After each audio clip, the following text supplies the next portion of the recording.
Hello again, and welcome to John Phelps, coming to you from Napier, New Zealand, with a series of tutorials about how to use the drawing tools in Microsoft Office. Here are the examples of some of the things that students have created, having been introduced to the video I'm about to create with you. On this page, these are some characters who might be used in all sorts of literacy or avatar type scenarios, and I'm going to try and recreate these or something similar on the next page. So I'm going to go to shapes, and I'm going to start off with an oval. I can right click on this these days and see the fill down here, and I'm going to choose a preset fill here.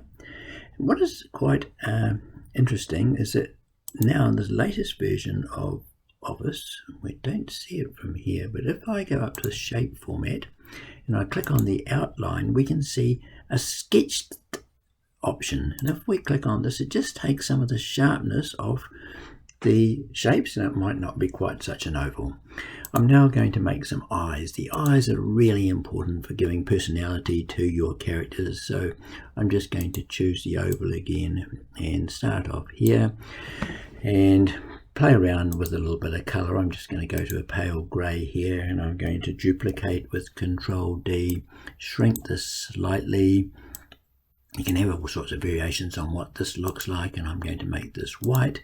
I'm going to do Control D again and shrink that so that we have got a little bit of an option of the eye being formed. So I'm now going to group this, Control G, put this across over to here and make it perhaps a little bit smaller, and do Control D to get the second eye. I could, if I wanted to, flip this by using these handles, and we can have a cross-eyed character. I'm now going to look at shapes where we might be able to look at things that we could use for the nose, and for this I'm just going to use a triangle, right click, go to my color option, and we will use this. There'll be a raft of options that we can use for the mouth, and what I'm going to do is go to this one so I can introduce a little bit of rotating, and I'm going to rotate this, and if I go up here, another option, I'll just take the color that I've got there.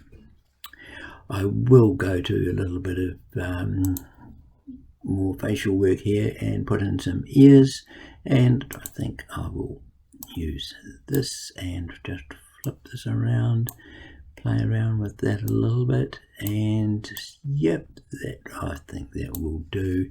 And maybe I will use a little bit of darker color there. I'm going to duplicate that with a Control D, flip it and move it across to the other side. Now at this stage I'm going to hold Control on each of these so they're both selected, right click and send to the back. Now I'll just move these in here a little bit, and there we have some form of ears organized. We will finish off this character with a little bit of hair, and I'm going to go back to my favorite tool, which is the freeform tool, and I'm just going to hold my finger down and race around here and give this guy some sort of really interesting hairdo. Double click to finish this, and I'm going to have some black hair.